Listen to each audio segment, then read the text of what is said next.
Hatchet is a 2006 independent slasher film that features such recognizable talents as Robert Englund, Tony Todd, John Carl Buechler, and of course Kane Hodder in the starring role.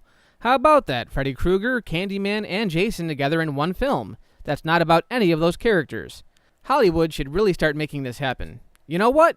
Give it to Disney, they'll make it work. It's about a group of tourists who all get suckered into going on a bogus swamp tour deep in the Louisiana bayou. The tour guide, a complete fraud, gets them stuck in the middle of a rainstorm, and naturally they all get stranded just down the road from the home of legendary mass murderer Victor Crowley, who got the nickname Hatchet Face after his father accidentally whacked him in the face with a hatchet.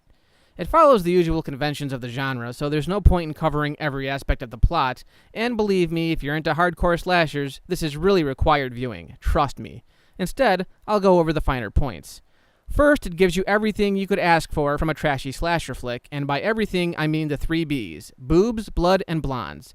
This movie is just in your face with the gore, to the point where it's almost funny. It feels like something Sam Raimi would have directed back in the 80s, and it actually had me laughing a lot. But it also plays with your expectations.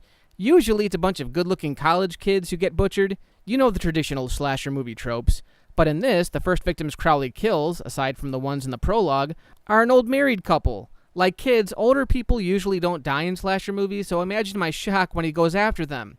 And he doesn't go easy on them either. After ripping the old guy in half, he splits this lady's skull in 2. Damn! If you like violent effects, congratulations, you picked the right movie. It's also genuinely funny, and I don't just mean because of the senseless, almost cartoonish gore. He fell in? A gator got him? What happened?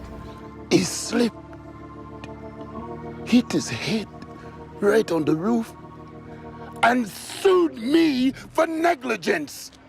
That cocksucker! The tour guide, played by Chinese-American actor Perry Shen, starts off by using a really insulting southern accent. All right, no time for dinner, darling. Then he gets pissed off when his customers start calling him out on his bullshit, and he begins using an insulting Asian accent.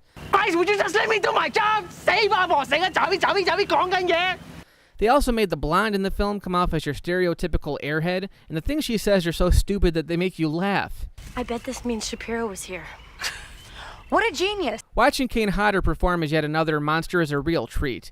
They keep Crowley in the shadows the whole time, so you never quite get a full glimpse of the makeup, but you can tell that they just covered him in prosthetics. It's also apparent that Kane was having a blast playing this part. The way he moves is both disturbing and comical. Again, it's very similar to something you'd see in one of the Evil Dead films. This one's really entertaining, and it pays homage to a lot of the great slasher films of the 80s. This one's a must-see for the month of October.